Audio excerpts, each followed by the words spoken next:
Amboli public स्कूलच्या वतीनं महाराष्ट्रातील विद्यार्थ्यांसाठी नम्र निवेदन। लॉकडाऊन कालावधीत शैक्षणिक प्रवेशासाठी जीव धोक्यात घालून प्रवास करू नका। घरी राहा, सुरक्षित राहा। मुलामुलींची निवासी शाळा, निसर्गरम्य हिल स्टेशन आंबोली येथे।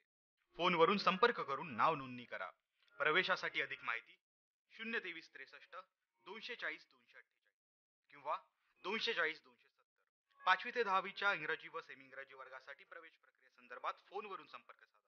आंबोली पब्लिक स्कूल दर्जेदार शिक्षण आणि गुणवत्ता मुलं तयार करणं हाच आमचा संकल्प। महाराष्ट्राचे माजी मुख्यमंत्री खासदार नारायण राणे यांचा आज वाढदिवस। या निमित्त राणेंवर शुभेच्छांचा वर्षाव होत आहे। राष्ट्रपती रामनाथ कोविंद यांनीही राणेंना शुभेच्छा पत्राद्वारे वाढदिवसाच्या शुभेच्छा दिल्या आहेत। भाजपचे ज्येष्ठ नेते तथा महाराष्ट्राचे माजी मुख्यमंत्री नारायण राणे यांचा 68वा वाढदिवस आज साजरा होतोय।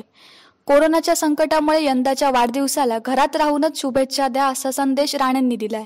सिंधुदुर्गात राणेंच्या वाढदिवसानिमित्त शुक्रवारी विविध सामाजिक उपक्रम राबवण्यात आले। यामध्ये प्रामुख्याने निराधार आणि गरजूंना मदत देण्यात आली। दरम्यान राजकीय वर्तुळातून राणेंवर शुभेच्छांचा वर्षाव होतोय। राष्ट्रपती रामनाथ कोविंद यांनी शुभेच्छा पत्राद्वारे राणेंना वाढदिवसाच्या शुभेच्छा दिल्यात। ईश्वर आपको स्वस्थ और प्रसन्न रखे और आने वाले कई वर्षों तक आप राष्ट्र की अनवरत एवं निष्ठापूर्वक सेवा करते रहे अशा शब्दात राष्ट्रपतींनी राणेंना शुभेच्छा दिल्यात। कुणाल मांजरेकर, कोकण 9, सिंधुदुर्ग।